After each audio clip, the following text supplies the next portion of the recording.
What's up, folks?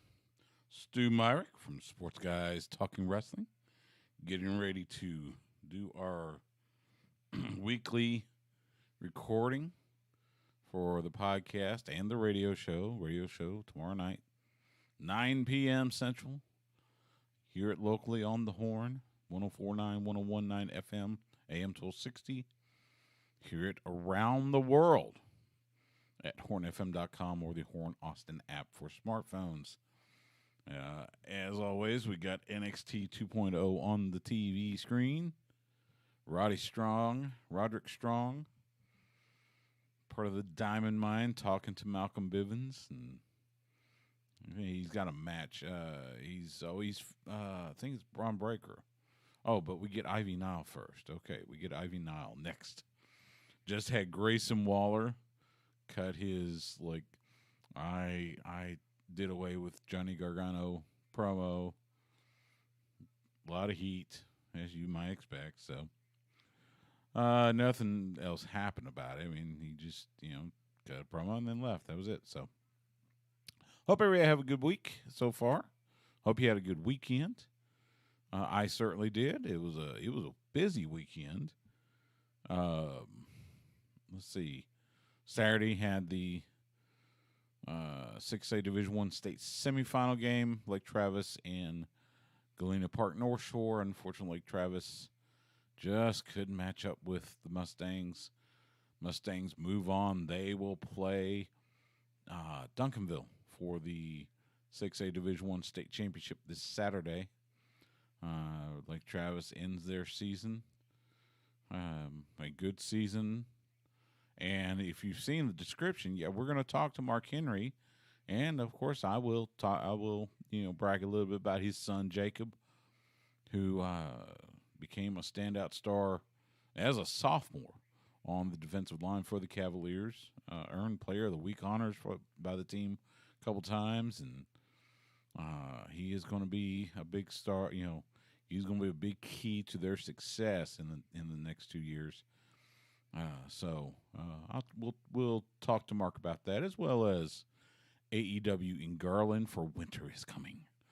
It doesn't feel like winter. It's let's see, let's check. Let's see. As of right now, it is just past 7:30 p.m. Central in Austin. Right now, mostly cloudy and 68 degrees. It's definitely not winter weather here in Austin. But we'll talk to Mark about that. We are going to do a podcast only segment. We'll recap Ring of Honor Final Battle. Could be the final battle. A lot of stuff happened. Overall, great card, and so we'll talk a little bit about that. That's a few other things. So, again, as I said, I hope you had a great week. Sunday, joined my Inspire After Dark commentary partner, Eamon Peyton Yusri, for their return event. First event in nearly 2 years. Bastards don't get Christmas presents. It was a great card, 4 matches. There at the Yellow Jacket Social Club there in East Austin. Great spot, really neat little spot. And it was neat. It was the weather worked out. It was kind of chilly that morning, but by the time the bell rang at 3:00, it was in the 60s, and Eamon and I. So the ring was in the beer garden, I guess is the best way to put it, and we are on the roof of the bar. So we're up high, and of course we're facing west. So sun is just beating on us. Overall great card. We headlined by Brian Keith and Jay Sirius. Jay Sirius got the pin to win become the first Lawless Darkness champion. Remember, Lawless Darkness was a status, but they've turned it into a championship, complete with a belt and everything. But yeah, afterwards, Brian Keith he beat him up some more, and Jay Serious wanted to give him the belt, but Brian Keith, stuck to he's going. Great match by Brian Keith, the bounty hunter. Of course, we've seen what he can do, New Texas Pro and other spots, and becoming a big name coming out of the state of Texas. So, looking forward to that. Saw 3 other matches. Overall, just a fun time. It was so good to get back together. It was so good to see Biss and Max, Richard Whitaker doing the ring announcing duties, and just it felt right. So I hope we don't have to wait too long for another Inspire After Dark event, but stay tuned. I think the Twitter handle is at InspireADRes, WRES. So follow them on Twitter, Facebook, all the good stuff, and you'll find out more about it. We've got Lashing Out with Lash Legend, and she is talking to Ike Manjuro and Kushida. I think they call them Jacket Time or something like that. I don't know. But anyway, I don't know. Anyway, so yeah, all in all, good. We will start the show. We will start tonight in the middle of the show. First segment is in the can. As last week, had a chance to interview 6-time former WWE Women's World Champion, and for the 4th time, the current Impact Wrestling Knockouts Champion, also country music artist, Mickie James. She took time to talk to me last week. It was a great little conversation we had, and so that will be the first segment for the radio show as well as the podcast. We talk about her music. We talk about wrestling. We talk about, of course, the match is set for their next pay-per-view, Hard to Kill, coming in January. It'll be her in a rematch against the former champion, the woman she took the title off of, Deonna Purrazzo. So we'll see what happens. So we talked a little bit about that. Deonna Purrazzo making her presence felt at Final Battle. Roxy successfully defended her Ring of Honor Women's World title against Willow Nightingale. And then Deonna Purrazzo comes down. Of course, she's still the AAA Reina de Reinas champion, their Women's World champion. And challenged Roxy. She says she wants to get her title back from Mickie James, and then challenge Roxy for winner take all. We'll see what happens. That could be interesting, though. Definitely could be interesting. So, what else? So, we got, again, Ivy Nile, and I forget the other young lady's name in the ring. Malcolm Bivens just clapping on in satisfaction as Ivy Nile is just tearing this girl up. So we've already had Cameron Grimes defeat Duke Hudson in a no-holds-barred match. And then afterwards, Cameron Grimes took the headgear and wig off of Duke Hudson and exposing his bald head. So I've had that. And so, yeah. Let's see what else. Cowboys get the win against the Giants. They are 9-4. Looking like they could be in position to win the NFC East. They've got 4 games left. I think 3 of those 4 are against division opponents. They face the Giants again. They face the Washington football team, and then I think they end the season at Philadelphia. And somewhere in there, they also have to face the Arizona Cardinals, former division foe. Back in the day, Cardinals were part of the NFC East at one time, and so they were in that same division. But so we'll see. we'll see what happens with it. See if they can hang on. Cowboys can hang on and win the NFC East division, and see what they do in the playoffs. So, nice leg lariat there. NXT 2.0. It's been, of course, still, still a little bit of the fallout from War Games, but they have since moved on. We're supposed to see the debut of Harlan, aka Parker Boudreaux, tonight. We'll see what that looks like. See if he can, he can be every bit the monster that they are trying to get him to be. Well, Justin Smash Tim is supposed to be here, but we'll see. See if he shows up. Because I told Mark Henry I would call him at 7:45. It is 7:41 right now. So hopefully he'll show up here in a bit. Ivy now getting the win for the Diamond Mind. So, and Mackenzie Mitchell talking to Zion Quinn. I forget who he's supposed to be. If he's supposed to be related to somebody or what.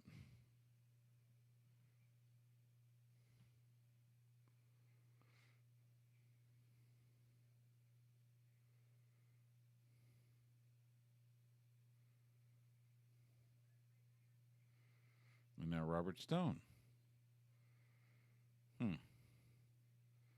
So old and new. Interesting.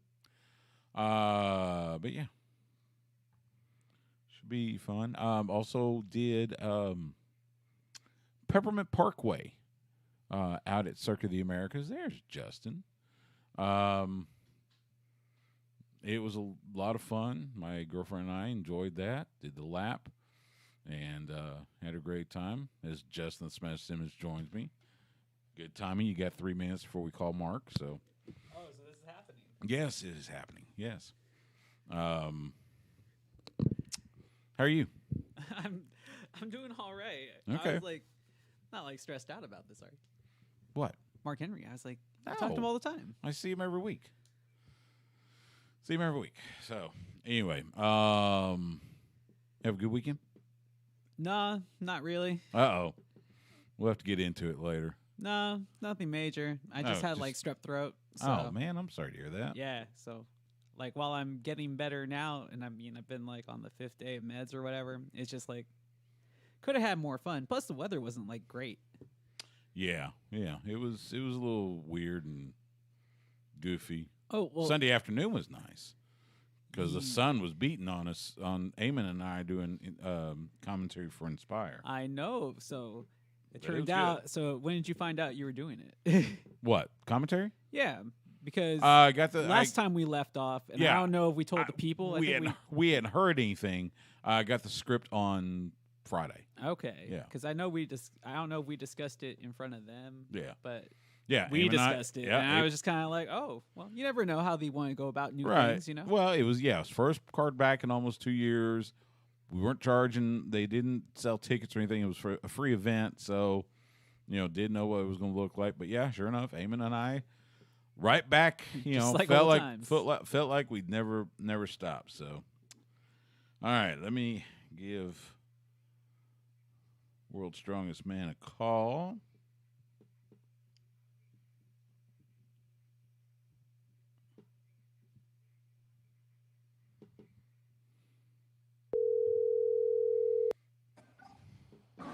Yo, what up, man? Hey, what's up, Mark? How you doing? Oh, I'm doing pretty good. Good. Say hi to Justin Simmons. What's going on, Justin? How you doing, Mr. Henry? I'm doing all right. Man, how's everything? It's a Tuesday. It's a Tuesday. We're going to do an intro, and then we'll bring you in, okay? All right, let's go. Oh, we're going to talk a little about Jacob, okay? Yeah, that's fine. All right, let's do this.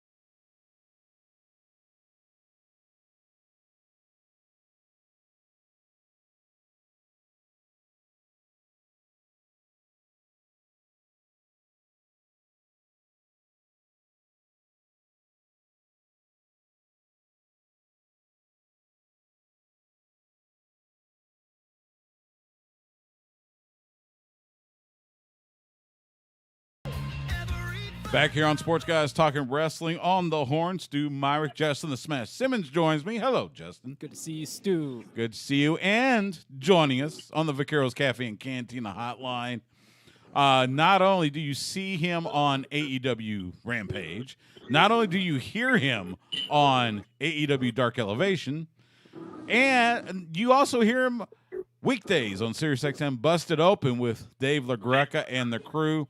And, of course, he is the world's strongest man and the WWE Hall of Famer. Mark Henry, how are you, sir?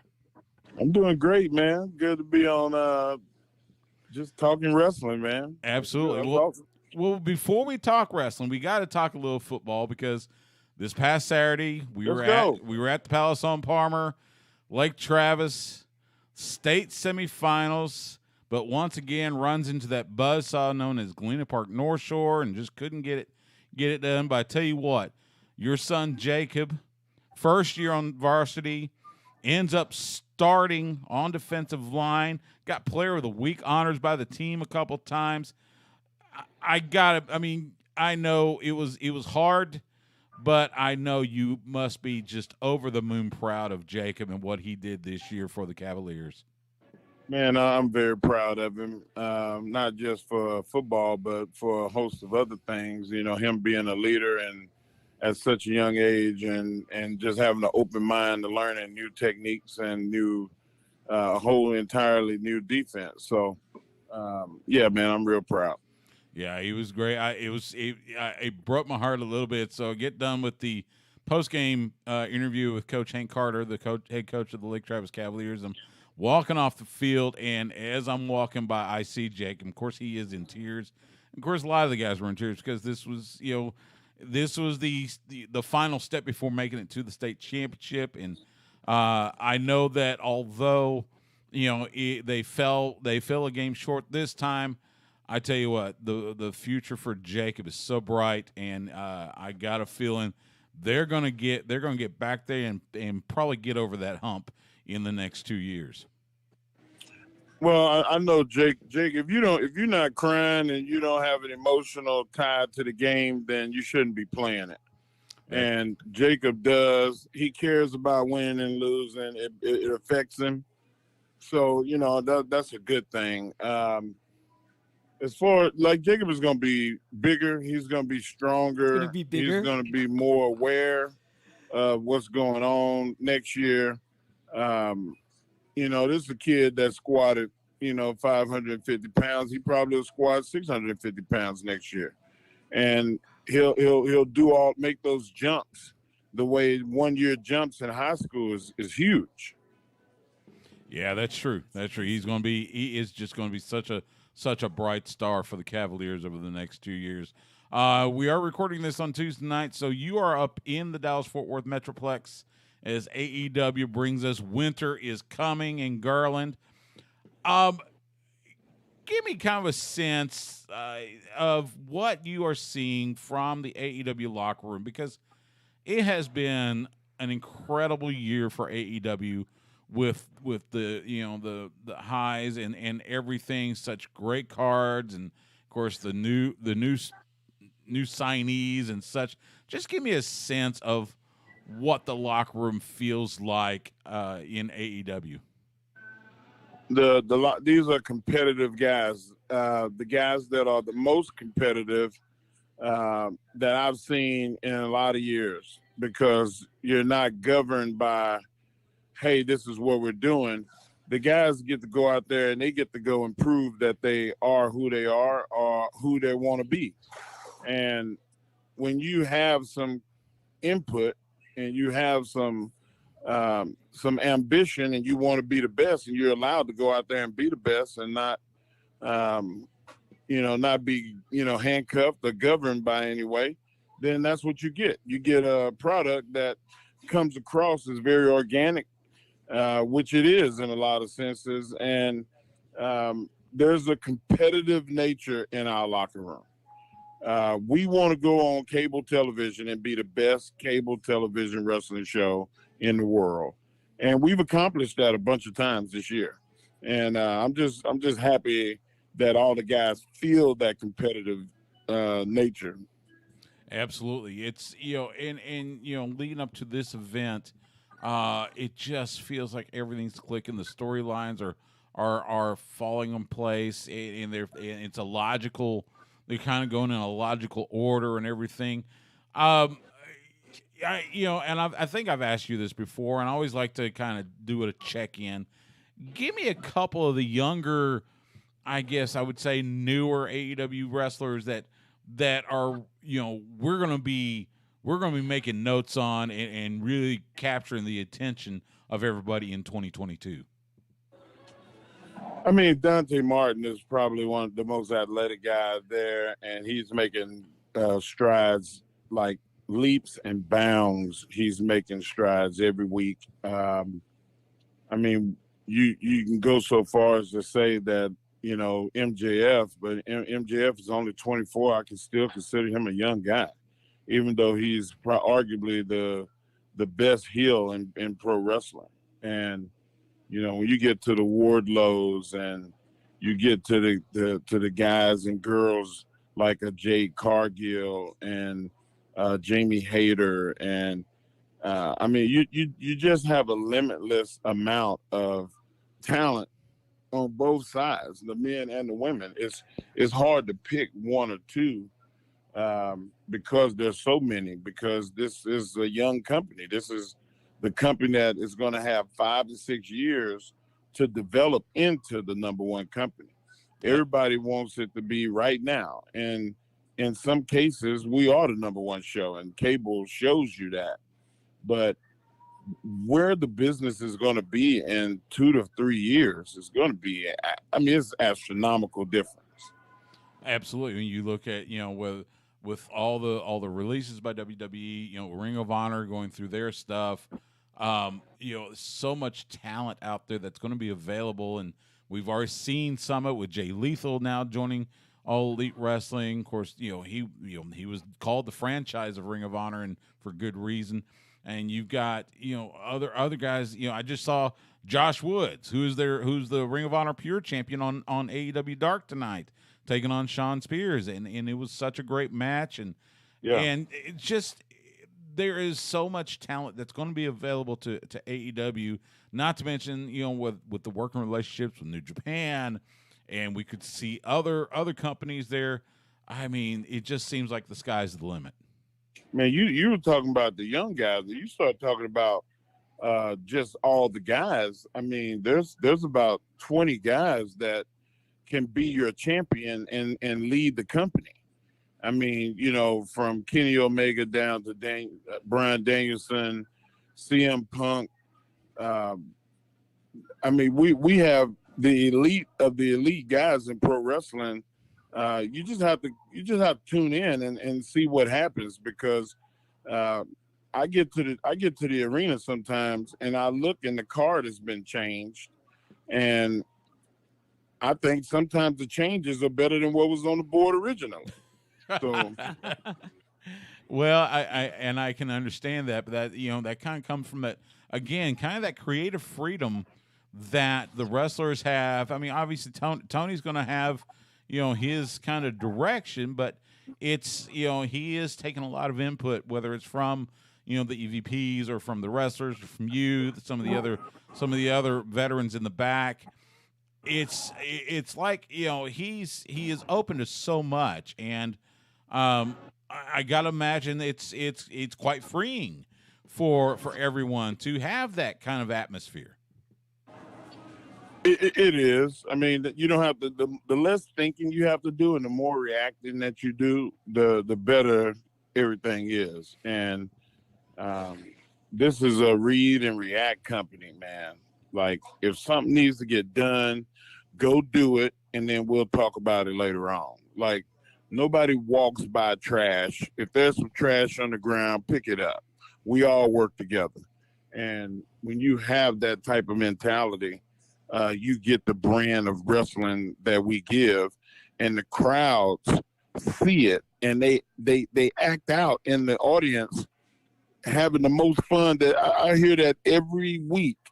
Man, I was in the crowd watching the show in this place or that place, and I've never had more fun in a crowd than I did I've been to rock concerts and rap concerts where I didn't have that much fun. That's the kind of stuff that people are saying. So come on, enjoy the party, man. That's what it is. Absolutely, absolutely. Let's talk for a second about tomorrow night's main event.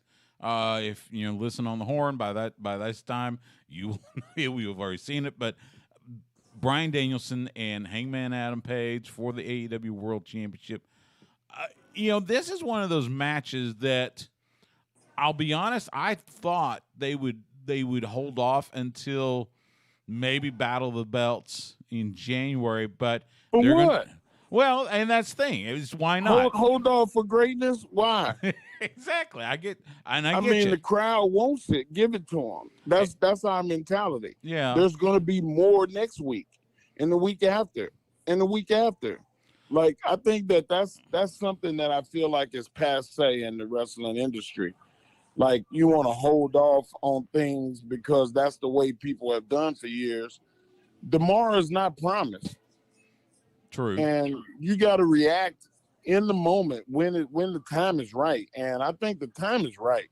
And if we do something wrong, you know what? We'll fix it the next week. Right. You're absolutely right. If the crowd wants it, they're going to get it. How? And it is a joy to come to work and know that there's not going to be no stress. Nobody's going to be fussing and fighting in the hallway. Nobody's going to be upset about what's going on. And like, everybody's going to get their shot. And people realize everybody's being groomed to understand your time is coming.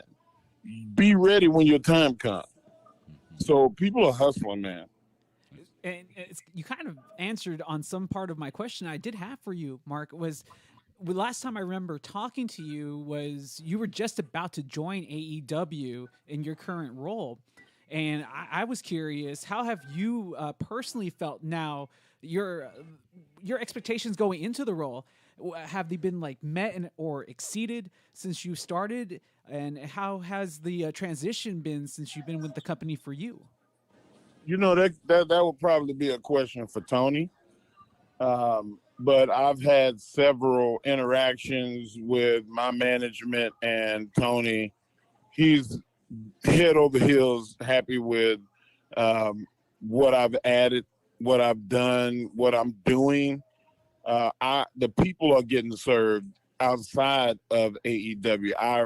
Our charity and community division is helping and affecting the communities that we go in. There's nothing but a bunch of praise, but I'm not in it for the pats on the back. I'm not in it for just the money. I'm in it because I want to make a difference. And on my tombstone, them not just say, here lies a guy that was world champion in 3 sports, but how many people were affected by his work. And that's my job. My job in every sense of the word is to go in and troubleshoot, go in and give moral support and speed up the learning curve and give the wrestling acumen that is going to be enticing to people going forward. Absolutely. Talking with Mark Henry. And you mentioned something there I wanted to ask you about the community involvement that AEW has been doing. I know that's been your big thing. You've kind of spearheaded that with AEW. You got the Toys for Tots going on in Garland tomorrow night. Been working with different charities and such. Talk for a moment about how the process in I guess selecting charities in the cities where AEW is going to be at, and how those get selected, and what is planned. How it gets planned as to what that's going to involve. You know what, Stu? My whole deal has been networking. It's been putting people together, like Thanksgiving. I had a connection with Covert GMC Buick, and I had a connection with the Boys and Girls Club, which you've been to an event that I've done with the Boys and Girls Club. Absolutely. But also had Operation Turkey, as a friend and as a partner that I've enjoyed working with the last 2 years. Why not put everybody together? So I called Operation Turkey and said, hey, you think that I can introduce you to the Boys and Girls Club, and they're supporting families about getting meals. We put together 300 turkey meals for families. 4 meals, all the sides, all the trimmings. 300 meals. And Covert Chevrolet was able to help with the transportation. Like you put everybody together. And that some of that is understanding logistics and knowing what your skill set is and being able to use it. I'm using my connections and putting people together for the greater good, and it's working. And I'm doing the same thing at AEW. There's no difference. I want to do more in Austin. In February, I'm going to be out in Lake Travis. The Special Olympics powerlifting, I'm the host. I'm looking so forward to hosting that event because I'm going to invite a bunch of celebrity friends and athletic friends and musicians and you name it to come and help support those kids. And like, man, God willing, this will be the biggest event that's ever been done in BKs and Lakeway for Special Olympics. They've raised a lot of money already.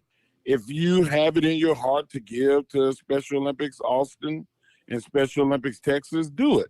Because like we are doing the most, we're trying to make these kids have experiences that they'll take with them for the rest of their life. It's not just those moments. So that's who I am. That's what we're doing. And, you know, AEW allows me the time to be able to do all of those things. Man, I'm living the life of Riley, man. Like I can't complain about nothing. I know that every time I see you, I would see you at the Lake Travis game, you were smiling and just seemed so happy, and I couldn't be happier for you. I know a lot of that's is you know, that's not going unnoticed, obviously, and I think I saw something about, you know, I'm involved with the NFL alumni.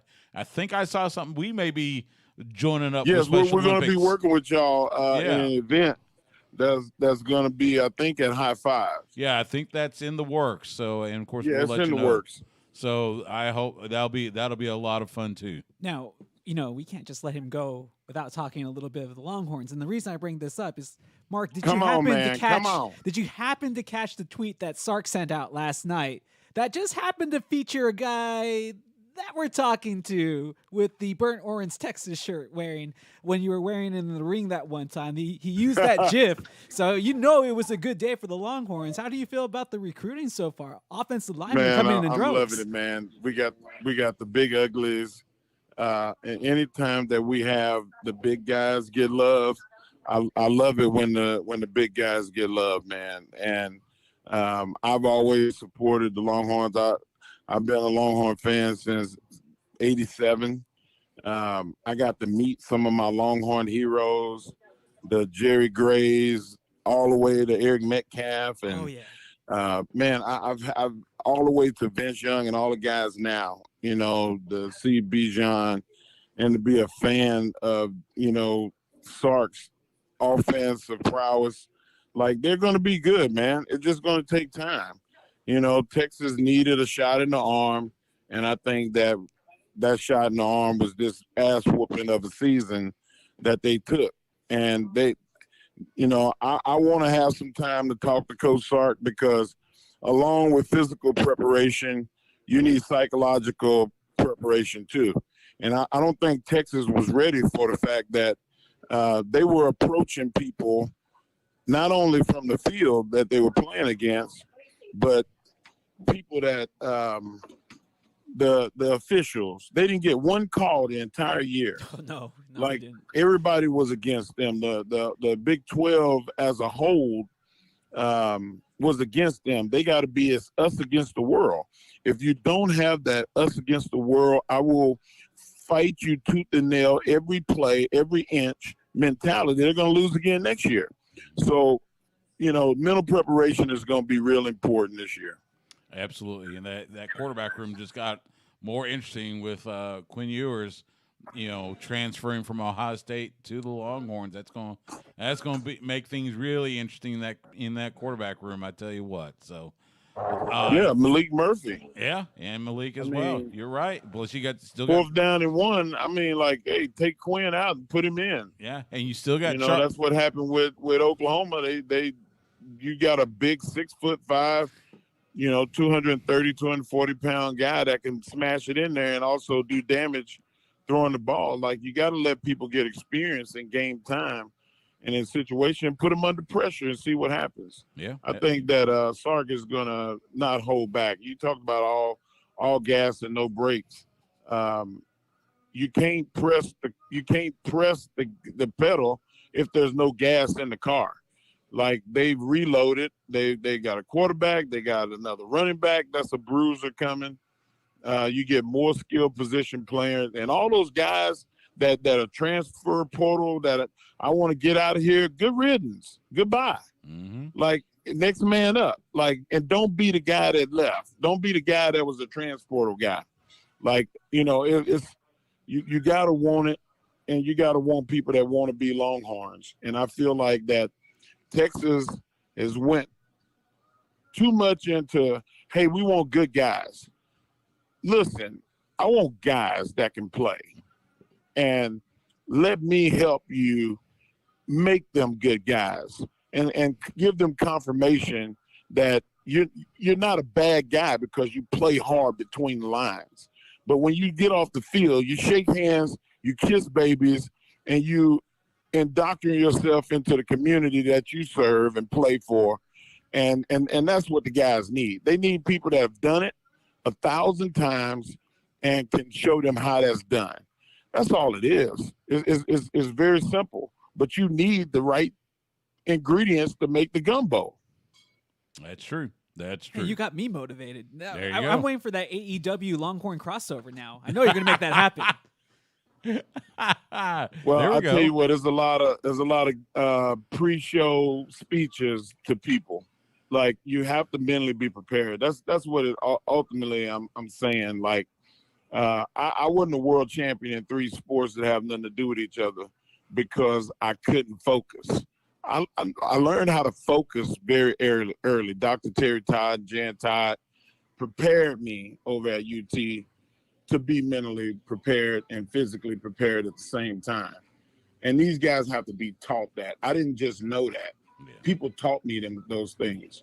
So, as an athlete, I just want people to understand that you can kick somebody's ass, but you pick them up. You put your hand down, you say, hey, man, get up. And I'm going to knock you down again. Absolutely. And when you have that mentality, it spills over. It's the guy that was the most scared, that was hiding behind everybody, somehow that guy stands up in front and goes, no, I want some of this. And that's what you got to do. You got to breed success. Success is taught. It's not just an inherent ability. Absolutely. He is the world's strongest man. Mark Henry. Catch him on AEW Rampage, AEW Dark Elevation, and SiriusXM's Busted Open. Yes, sir. And follow him on Twitter at the Mark Henry. Mark, it's good to talk to you, my friend. I will see you tomorrow night in Garland. But until then, be well, be safe, and we'll talk again soon. All right, man. I'll see you tomorrow. Great, Mark. Thank you, sir. Yes, thank you so much. All right, man. Y'all be good. All right. Yes, have a good one. I think he knows how to motivate people, doesn't he? I wasn't expecting to feel like motivated all of a sudden, but he somehow like found like my core and was just like, all right, pick me up a couple of notches there. I'm like, absolutely. I think I got to work on some stuff when I get back home. All of a sudden, ready to run through a wall or something. Yeah, I was too. I was like, dang, that's all it takes. Just a little talk from Mark Henry. I was like, man, hey, I don't think my insurance. I don't think he's covered by my insurance though, so I couldn't see him on a regular basis. There you go. We're going to take a quick time out. When we come back, we'll let you know what independent wrestling is happening in Texas this weekend. You're listening to Sports Guys Talking Wrestling on the Horn. We're actually going to do a podcast-only segment, but that was good. I wasn't expecting him to go that hard on the Longhorn thing because it was just the tweet. I just saw Sark's tweet last night, and he used it was just the GIF, and it was Mark Henry wearing the Texas shirt. It's actually the same GIF that we use on Twitch. I say we. The Horn uses on the Twitch channel when they're doing like in the commercial break. There's the GIF of Mark in the WWE ring with the Texas. Yes, that's the one that they Longhorn used. shirt. Yeah. It was at a show. In fact, I think I was at that show. Because I think VY was in the audience. I have no recollection of where it originally came from. It was years ago. It was like...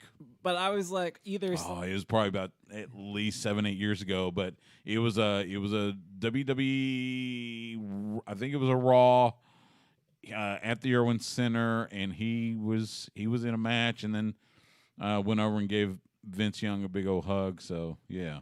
But yeah, AEW Winter is coming tomorrow night, so yeah, should be a hell of a card. We probably should just cut that part where Mark Henry was just talking football and the Longhorns, and that probably gets more listens than our wrestling talk will. Honestly, no offense to us, I know we put in good effort, but that probably would click. That was a really good segment, though. The funny thing is, I think he calls just about every show on the Horn. Yeah, he talks to Bucky and Aaron. He talks to Craig and Jeff. He talks to the Shirts and Skins guys. So I think there's always an opportunity to hear Mark Henry talk Longhorn football on the Horn, not just with us. So I think it was more entertaining with us.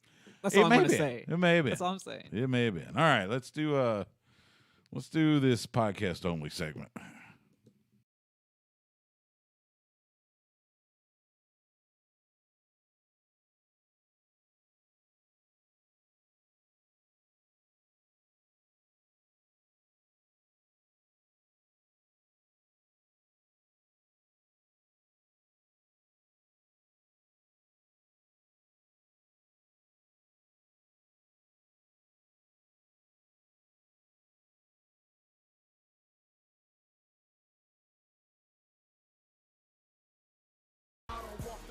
Back here on Sports Guys Talking Wrestling, podcast only segment. This segment, Ring of Honor Wrestling had their final battle pay-per-view this weekend.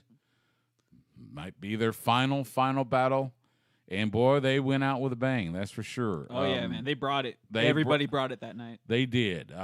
Several title changes headlined. So when we were on the Horn last week, it was going to be Jonathan Gresham challenging Bandito for the Ring of Honor World title. Well, I think it was on Friday, we got word that Bandito had tested positive for COVID-19, so he was off the card. So disappointing. It was disappointing, and best wishes to Bandito. Hopefully he's doing well.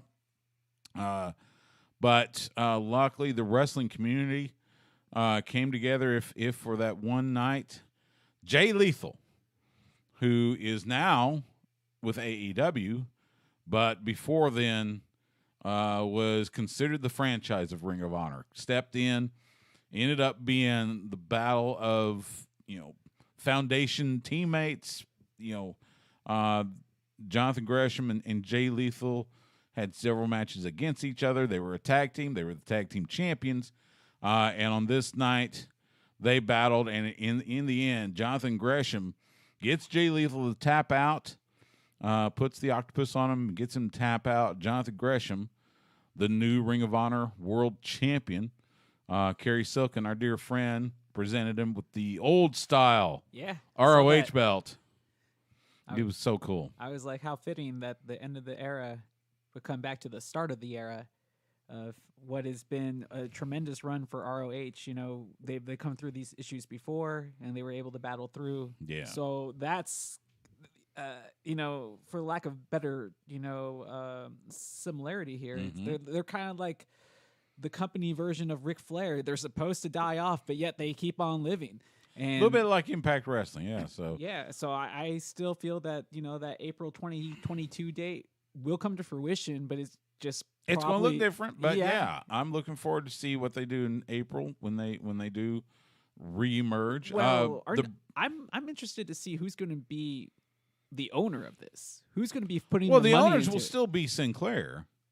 They're still going to be the owners, but how much hands-on do they want to we'll be? see. I don't know. That's why I'm I don't interested to see, like, how much is this product actually going to change? Yeah, the rest of the card, the Briscoes, who've been with Ring of Honor since day one, they defeat the OGK for the tag titles. Then afterwards, they get challenged by FTR. Exactly what everybody wanted to see. Oh my man. God! It was like they were joking about that. We need that match yesterday. Everybody's been joking about that on Twitter, like before this final battle, and then it actually happened. So it was just like, that's crazy. Yeah. So Tony, you need to sign FTR versus the Briscoes. Put it on Dynamite somewhere. Let's do this thing. Rhett Titus survived the Fatal 4-Way to win the Ring of Honor World TV title. The Righteous defeated Shane Taylor Promotions to win the Ring of Honor World 6-Man Tag Team titles. The two champions that retained, Roxy defeated Willow Nightingale to retain the Ring of Honor Women's World Championship.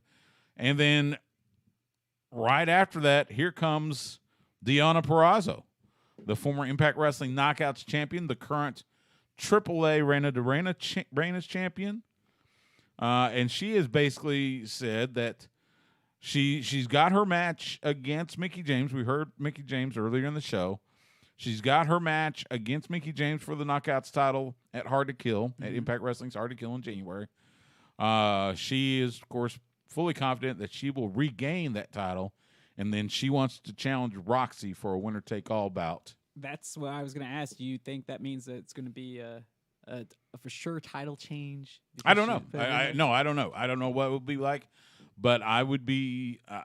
We'll definitely keep an eye on it. I think I'm going to be at Hard to Kill in Dallas, so I'll be there to see Mickie James and Deonna Purrazzo. But either way, that could be a great match. So Roxy is still the Women's World Champion, and Josh Woods defeating Brian Johnson to retain the Ring of Honor Pure Championship. So, but the match of the night, though, which is easily Shane Taylor's match. Oh God, yeah, Shane Taylor, Kenny King. Oh my God, they tore the house down. You talk about the best effort of the evening, like those guys, like everybody on Twitter were just like, that was match of the night. Though it was a great card, top to bottom, and obviously it was pretty somber. But at the same time, a lot of joy. I really like the extra step that Ian took for the Bobby the Brain Heenan style ring coat. Way to go, Ian. Love that. And just to see like so many of the rest of the wrestling community kind of coming around this and mourning this era. Yeah, you had a lot of wrestlers who did video tributes. Bryan Danielson, CM Punk, Adam Cole. Who else? Christopher Daniels, Colt Cabana, Eddie Edwards. There was, in everything, everyone to tease mentioned about how when you look throughout professional wrestling, whether it's WWE, AEW, Impact, whatever, you see Ring of Honor. The Ring of Honor talent is all over, and they are in top spots. Everywhere. Yeah. Hangman Adam Page. He got his run in Ring of Honor before he joined AEW. You look at Seth Rollins. Yeah. Oh well, yeah, Seth Rollins. Bryan Danielson. As formerly Tyler Black, a former Ring of Honor world champion.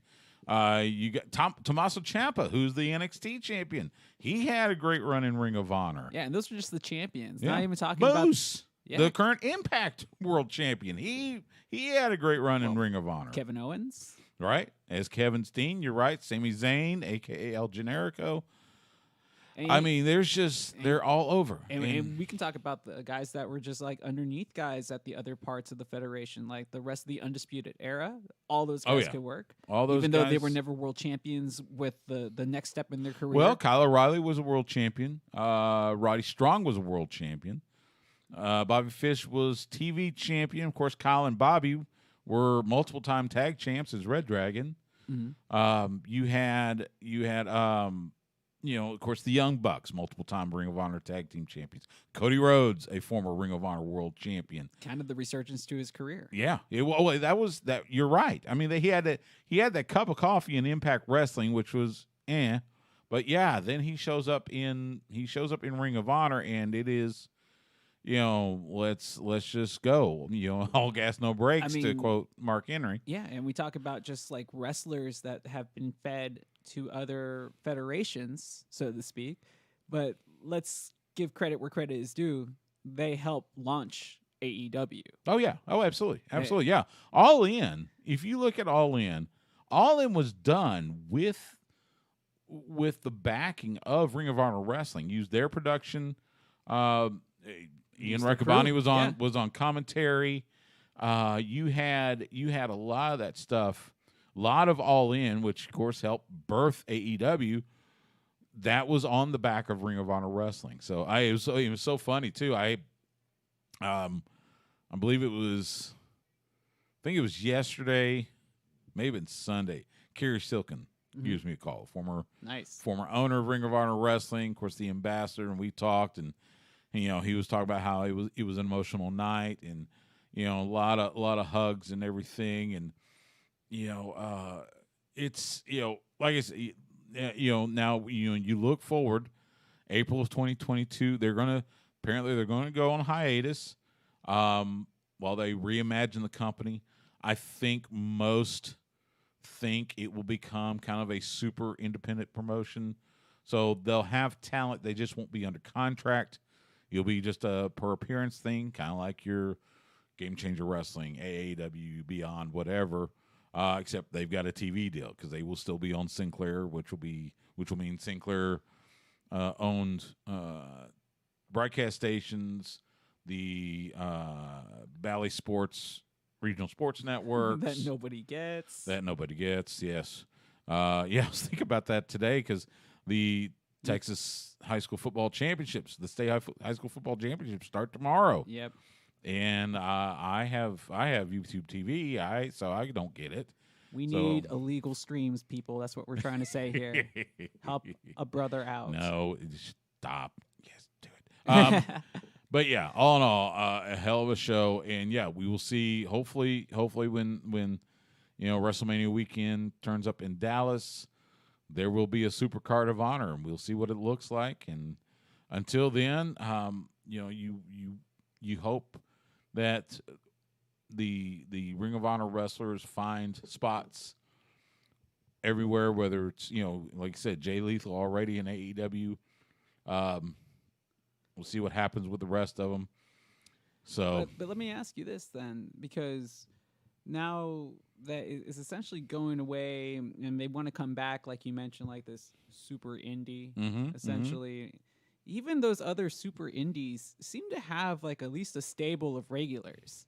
Well, and I think that's probably and that's how I'm trying to figure out, like, how is this going to work? Because it could be successful, but I mean, to have this at like a national television level where you're telling storylines week to week, or unless they're going to do something like Mark Henry says, like, it doesn't necessarily have to fit the current perspective of what I may believe pro wrestling to be. Right. It's just that they were really bad when it came to, and this is part of the demise to Ring of Honor. They were bad at a point when it came to their television catching up to their pay-per-views. Well, that was part of it.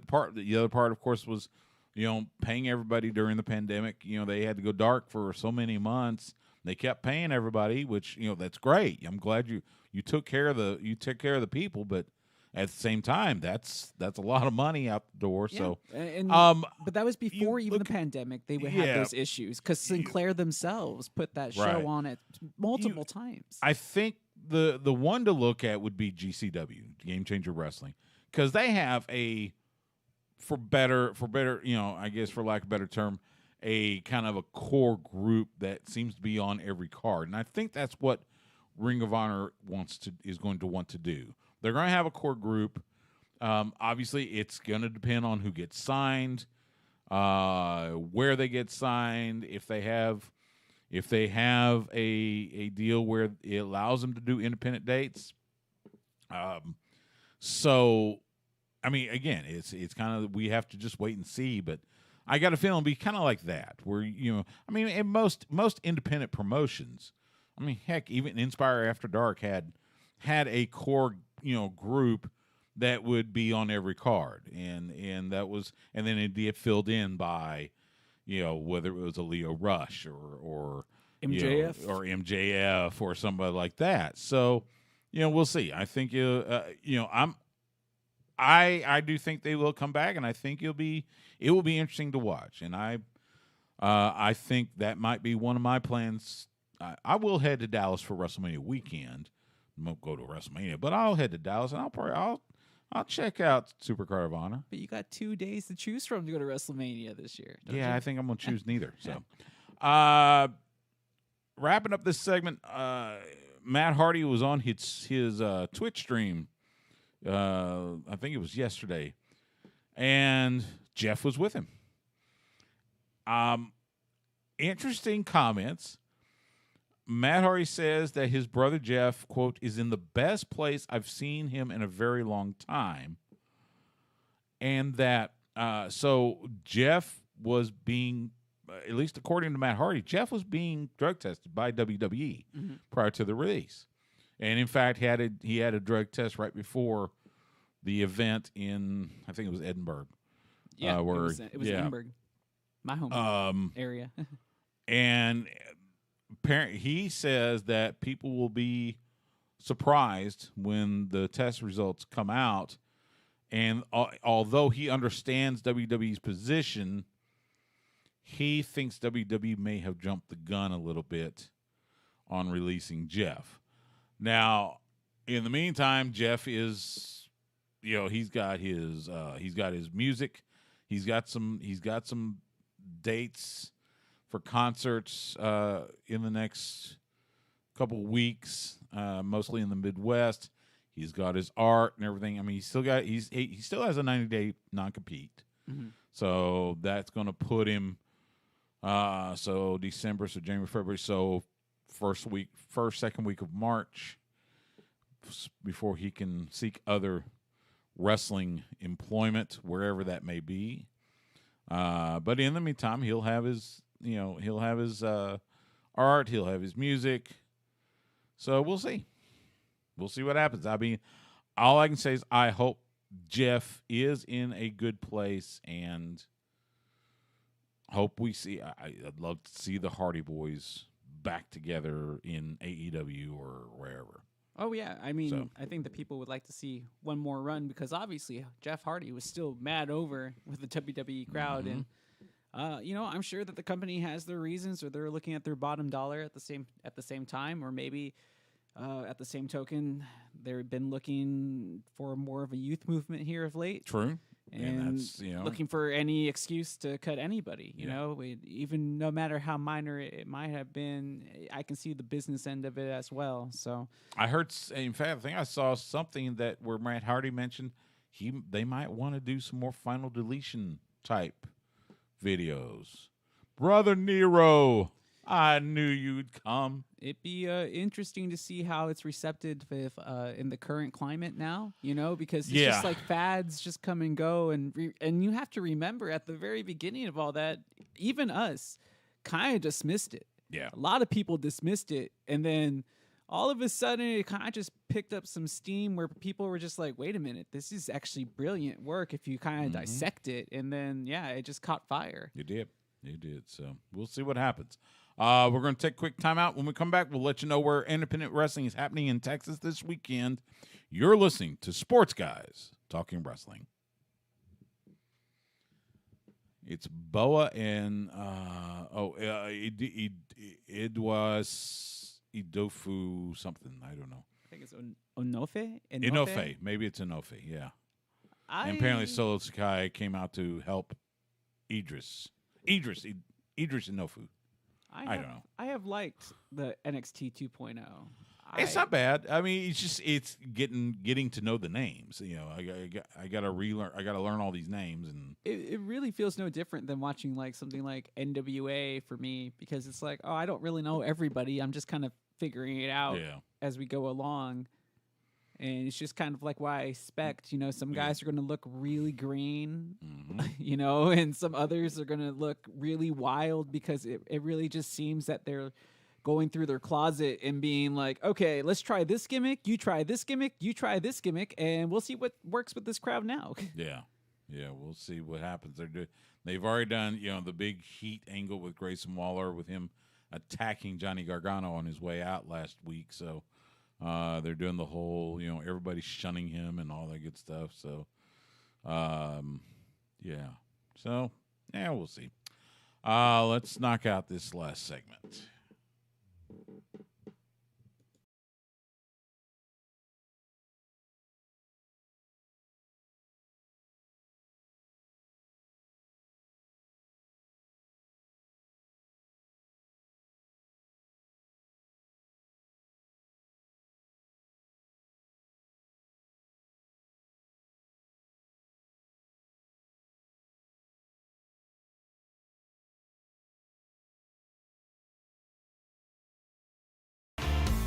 Back here on Sports Guys Talking Wrestling, Stu Myrick, Justin Smash Simmons. We got a full weekend of independent wrestling that we got to let you know about. And it is going to start in Sherman because it is the third Friday of the month. So that means Texoma Pro Wrestling has live pro wrestling and a toy drive this Friday at the Sherman Elks Lodge in Sherman, bell time, 8 p.m. Charlie Haas, Chandler Hopkins, Maliko, and more. Plus, you bring an unwrapped toy and help out their toy drive. So that's Texoma Pro Wrestling this Friday night in Sherman. DFW All Pro Wrestling Academy presents Training is Forever. It's their 5th anniversary show. Friday at the American Legion Post 655 in Haltom City. Bell time 7:30 p.m. Luke Gotti will be there. Holodead, Corey O'Neill, Big Said, and more. That's DFW All Pro Wrestling Friday night in Haltom City. Hurricane Pro Wrestling presents Glory and Pain Saturday at the Ford Park Exhibit Hall in Beaumont. Bell time 7 p.m. One half of the OGK, Matt Taven, will be there, along with Ruthless Ryan Davidson, Steve Macklin, Lady Frost, and more. That's Hurricane Pro Wrestling Saturday in Beaumont. And Metroplex Wrestling presents The Last Dance in Texas Saturday at the MPX Arena in Bedford. Bell time 8 p.m. Dirty Dango, the man formerly known as Fandango, will be there along with Tatum Manning, Sky Della Cremosa, and more. That's Metroplex Wrestling this Saturday in Bedford. And that's looking independent wrestling around the area, wherever you may be. Make sure you go out and support independent wrestling. Let's see, we've been Sunday night. Well, first of all, Sunday, Eamon Payton and I back together for our first commentary gig in nearly 2 years, Inspire After Dark. Great show. Had a blast at the Yellow Jacket Social Club. Main event, Jay Sirius, by hook, defeats the bounty hunter, Brian Keith. That's what I'm talking about, Jay. So he puts is a smile on my face. He is your inaugural Lawless Darkness champion. Brian Keith then, proceeded to just beat the ever-loving snot out of him to the point Jay Sears was going to give him the belt. Say, no, it's yours. It's all yours, man. Brian said, no, it's yours, but we're going to beat you up. So great card.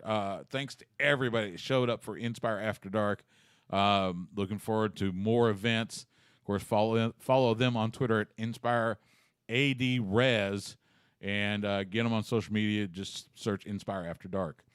After that, the girlfriend and I took in Peppermint Parkway at Circuit of the Americas. It was wonderful. We got to do. I had gotten a media pass from my friends there, and they did the lap around the 3.4 mile track, the very same track that has seen the conquest of Max Verstappen and Lewis Hamilton and the others, but we didn't drive it at 150 miles an hour. We did a nice pace of 25 miles an hour, and then saw their light display. Fantastic light display. It was wonderful. If you get a chance, it's running through. I believe it's running through Christmas. So if you get a chance, check it out. Peppermint Parkway at Circuit of the Americas. Go to www.thecircuit.com for more information. I promise you, it will enhance your holiday season. And just announced by Major League Wrestling, you got this big Blood and Thunder taping happening January 21st, Friday, in Dallas at Gillies.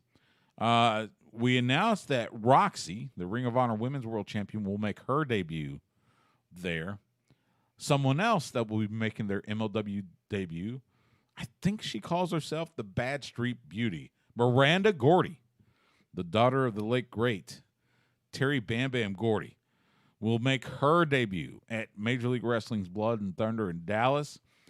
Ironic, as you know, of course, the Von Erichs, Ross and Marshall, will go after the MLW Tag Team titles. How cool is that, Stu? We saw her back at the old Professional Wrestling Hall of Fame, like the last time we got a chance to go. She was just thinking about getting started in the business then. Like, you know, people knew her, but she was like, yeah, I think I'm going to start wrestling, and look at where she is now. So that's real cool. She's been wrestling all over the country and doing a hell of a job, and now she's going to be right there in the Metroplex, fitting that a Freebird, or at least the daughter of a Freebird, and the Von Erichs. Yeah, they'll all be in the same building. On the same card. Man, I remember it was, I guess it was VIP Wrestling. They had a card in Denton, and she was the second for one tag team that was facing Ross and Marshall. And boy, when she got in the ring to interfere with Ross and Marshall, you would have thought it was the Sportatorium in 1985 all over again. That crowd went nuts. Got that little fuzzy feeling inside thinking about that. I was like, that's a cool moment. Little things like that. As our good friend Simon Miller from What Culture says, all warm and fuzzy in the tum-tum. And it was so good. So so happy for Miranda Gordy to get that shot to compete in Major League Wrestling coming up in January in Big D. And this, it's at Gillies in Dallas, which is, of course, I've said it before, great venue. Saw many Ring of Honor events there. Saw at least one Impact Wrestling event there. So it's gonna be a lot of fun. That's gonna be a great night to hang out at Gillies in Dallas in January. So before you end it, Stu, can I say one thing real quick? Please. I just want to send a shout out to the LBJ Jaguars. That's right. To the state championship. Bring it home, baby. Bring it home. That's right. The LBJ Jaguars play for their first ever state championship. I believe it is Friday. Yes. They have the early game, I believe. It'll be on Flex ATX. It will actually. Okay, so it'll be on. You can see it on Valley Sports Southwest. You can hear it on 105.3 The Bat. Yes, that's how I'm probably going to have to take in that game because I don't have Valley Sports now. This will be So it will be LBJ versus Stephenville. Yeah, it's going to be a good game. I'm telling you. Friday morning, 11 a.m. from the spaceship, from Jerry World, from AT&T Stadium, the home of the Dallas Cowboys. Again, you can see it on Valley Sports Southwest, or you can hear it. We are going to broadcast it on 105.3 The Bat at 11 a.m. I believe it's going to be Rodney Rodriguez and Rick Epstein. It will be on the call for that one. So, big shout out. The first time since 1970. Yeah, that AISD school has been to the state finals. Right. So this is huge. So good luck to the Jaguars. Yeah, bring it home. Bring it home. Of course, Westlake will also have their game. I think theirs is Saturday. I think they have the night game. They do. They have like the nightcap. Yeah. Right? I mean, that defense has just been so good this year. And, Cape Klubnik, the real deal. So Westlake and Denton Geyer, Saturday night, 7 p.m. Also at AT&T Stadium for the 6A Division II State Championship. And that'll do it for this week's Sports Guys Talking Wrestling. You can follow Justin the Smash Simmons on Twitter, Instagram, and Twitch at The Smash Simmons. You can follow me on Twitter and Instagram at Stu Myrick. That's STEWMYRICK. You can follow the show on Twitter at SGTWATX. You can find us on Facebook and Instagram at Sports Guys Talking Wrestling. We live stream on YouTube and Twitch most Tuesday nights at 7:30 p.m. Central. You can also catch us Wednesday nights at 9 p.m. Central on the flagship station for the Texas Longhorns and your radio home in Austin for the Dallas Cowboys. We are the Horn, 104.9 and 101.9 FM and AM 1260. You can also catch us anytime on demand by either going to hornfm.com and click on the On-Air tab or by subscribing to us on your favorite podcast platform. Make sure you rate review us while you're there. Huge thanks to Mickey James and Mark Henry for joining us, and big thanks to you for giving us a little bit of your time tonight. For Justin, I'm Stu. Have a great rest of your week, and we'll see you at the matches.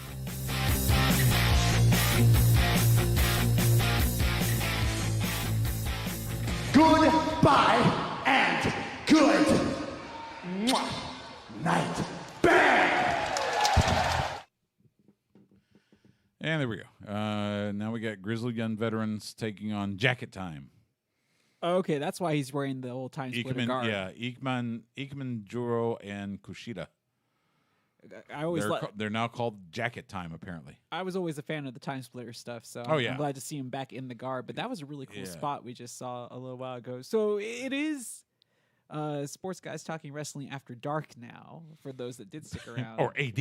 Yeah, let me ask you, though. Did you get a chance? And it's just messed up, man, because we've talked about before some of those issues that were hampering like the DFW area with that whole booking situation. But you saw what happened to that referee? Yes. Yeah, this was at World Class Revolution. I think that's what it's called. World Class Pro Wrestling. Or So, something yeah, like that, yeah, right? World Class Revolution Pro Wrestling. It was the Blood Hunter. I've met the Blood Hunter once at the SW Fury show, and apparently he attacked a referee. I guess it was a post match, and they thought it was going to be it was like part of the thing, but it wasn't. And it was until the part where he was trying to get him to cut open, and then he decided to make it real brutal, and it's just like, you don't do that. That's not how this business works. And for some guy that has claimed to have been in this business for so long, and he's the same guy that puts out the RF video stuff. Yeah, that's the guy we're talking about here. Or he had all the interviews that you not RF, because that's No. Rob Feinstein. This is that's this is different videos. issues there. Different videos, but yeah, he was the one. So yeah, there is a GoFundMe to help with the medical expenses for the referee. I believe his name is Lando Del Toro. Yeah, Lando Del Toro. He had to go back to the hospital today. Yeah, something having to do with a blood infection. Blood infection. Because Not necessarily hepatitis, but just a blood infection. So I'm glad you bring the hepatitis part up. I completely forgot about that too. We wish him all the best. As far as this blood hunter, Hannibal, whatever you want to call him, apparently it's and thankfully it's already affecting he's already been taken off, I think, a couple cards already that he was booked in. I mean, you just don't do that. No. I mean, like that. And if you, I mean, I looked at the video just out of, I was like, how bad could, because, I saw the photos on the guy's head, and I'm like, nobody should have to take incisions like that. Like, no, I mean, they had staples, and I'm just like, it looked like he was in a horrible accident, and it's just because one dude decided, like, oh, you're just not cutting yourself right, so I want to make sure that you get, and it's just like, that's, somebody that already has a bad past in this business, and then, like, it's really funny, and I kind of just wanted your take, because it's weird, because this has always been a business for people like that. It's always been a business for people that were the oddities and didn't fit in with society and kind of just marched their own drum. I'm not saying that Bruiser Brody was going to take, an ice pick and stab somebody, but he might break somebody's leg if he didn't agree with them or if they didn't treat him right. Yeah, and this is kind of how this business was built, right? And then after a little bit of time, it became more corporatized because there was more money involved, as all things do, and more regulations kind of put on it. And don't get me wrong, it's still not a lot of stuff perfect, but it's trying to get away from that. Yeah, that image. It is. But you still see it on the independent scene because there's always going to be that feeling that, I get it. It's not WWE. You want it to feel real. You want that old outlaw indie style.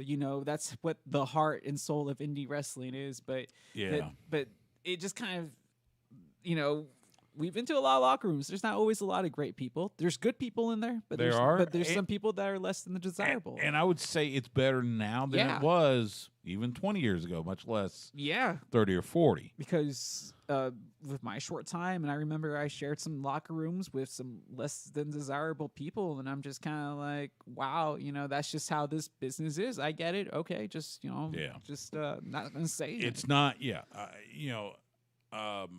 There's no place in pro wrestling for what happened. Hell no. I will go so far as to say there should have been criminal charges filed. That was the most messed up thing. that the fact that there was nothing pressed. Yeah. And like, did somebody tell this ref to kayfabe the cops or something? You know, because that's messed up. Because I mean, this guy had, and how is this referee not walk away with the funding? Whoever's funding this federation, how is the referee not owning this now? You know, after what has transpired in their ring. Yeah, That's like that's the thing. I don't know, and I know the promoter for World Class Revolution, and it kind of honestly it floors me a little that he has let it go this long.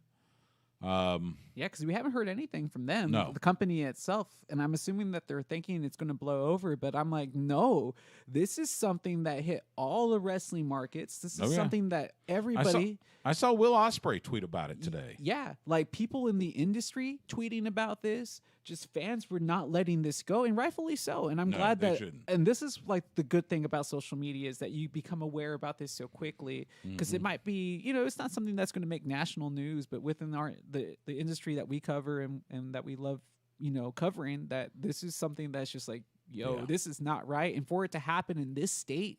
Yeah. Not too far from home. It really kind of affected me. I was like, how can you let that happen? It was so funny. I'm in a section meeting at work, and one of my coworkers mentioned it to me.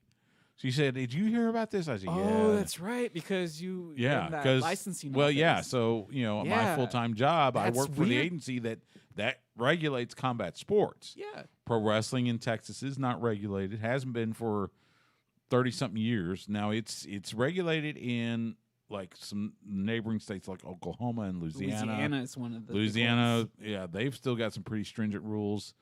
I think New York may still regulate. I don't know. There are a few states that still regulate pro wrestling, but there are several states that don't because, it was, back in '92 when Vince went on the stand for that steroid trial, and he had to admit, yes, this is entertainment. It's predetermined, yada yada yada. A lot of states chalked it up to this is entertainment. We can't regulate it. So but yeah, there's I don't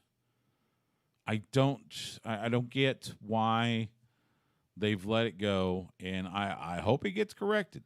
I hope it gets correct. I hope Lando comes out of this, recovers and that's the best that we can hope for is that this little blood infection thing isn't serious considering where it's located.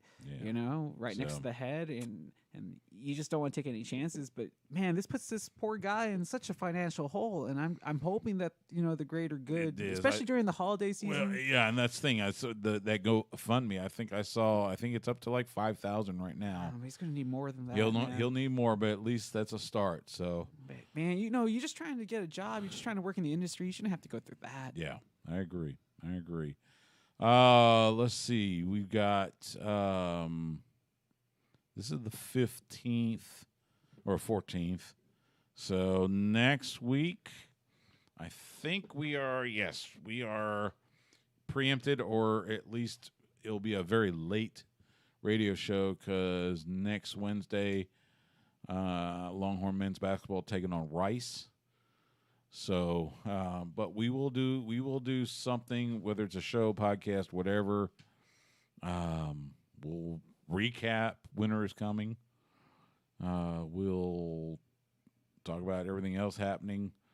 Notice we didn't talk a bit about WWE. I don't think you missed too much. I watched it last night. At least parts of it. It didn't miss much at all. It was. Actually, I would say that a lot of. It wasn't a bad show. No. But it was a very disjointed, very illogical show. Well, I mean, WWE-wise, that's my big thing right now is Brock and Sami Zayn. That's been, like, hilarious. Love that. Yeah, you got to get the buddy comedy. And I'm looking to forward to have a heel go through 3 matches to get into a title picture. Usually you do that for the babyface. You have to make the babyface jump all the hoops. But no, instead you have a heel jump all the hoops. Oh, and he got in, so now it's a fatal 4-way at day 1. But I'm okay with that because it's against the norm. I'm okay with it's not. It's something unforeseen. At least to me, it was. But I don't know. I'm not. Okay, and that's fine. I'm not crazy about it. I think it was a crowded match already, and now it's a 4-way. The way that I won't say that Big E is the weakest booked WWE champion of all time, but boy, they have not made him look strong. Yeah, but wouldn't him winning this fatal 4-way make him look even stronger because he didn't just beat 2 guys, he beat 3 guys? He might look. He would look strong. That's what I'm saying. He hasn't looked strong. The way they've booked, he has not looked strong. It's been, just I don't know. It's just missing some stuff. So, anyway, how do you feel about RK Bro? I'm loving RK Bro. I'm not gonna lie. I'm loving it. It's fine. I mean, we're gonna, you're waiting for the breakup, and I've heard a lot of people say it's gonna be Riddle that turns heel, not Randy Orton. But that makes the most sense, though. Which, hey, that's fine. I don't have a feeling one way or the other. So yeah, Roddy Strong with the NXT Cruiserweight Championship. Oh, he's taking on Braun Breaker. That's right. I do like Braun Breaker, who is not a cruiserweight. He's like the WWE definition of a cruiserweight, maybe. No body fat. That's what I'm talking about. But yeah, so we will. Yeah, next week it's a late show because of basketball. I think we're gonna stay at 9:00. From what I see, they're gonna. What's the show? IHS Fan, Under the Lights, that comes on at 7. This is their last week. I think Flex ATX will fall into that slot on Wednesdays. So we are going to stay at 9:00, at least for a while. And hey, that's cool. I like Snoop Daniel. Mm-hmm. Snoop's been our studio, he's been our producer and our studio host for all the Lake Travis games, and he does a good job with high school athletics and everything. He got the shout outs and all that good stuff. So hey, I see him every Sunday morning when I do the Wagner Wire with Adam Wagner, and Snoop is in there editing his film ready for the week. So that guy puts in the work. I'm telling you. He does. So he'll be in Arlington. He'll be in Arlington for the state title games, which start tomorrow with 1A, 6-man football, kicking it off. I bet you they'll still get like 6,000 at least. 2 cities worth for those teams. Yeah, because I'm like, they come from towns that have like less than 1,000 people. Oh, I would say less than 500. Really, that small? Oh God, yeah. Wow. We were talking tiny towns. 6-man football. It means you can't field a regular 11-man team. Well, yeah, because you need 22 at least. Yeah. So, but yeah, should be fun. All right, we're gonna get out of here. We will be back next week. But until then, for Justin, I'm Stu. Have a great week. Be well.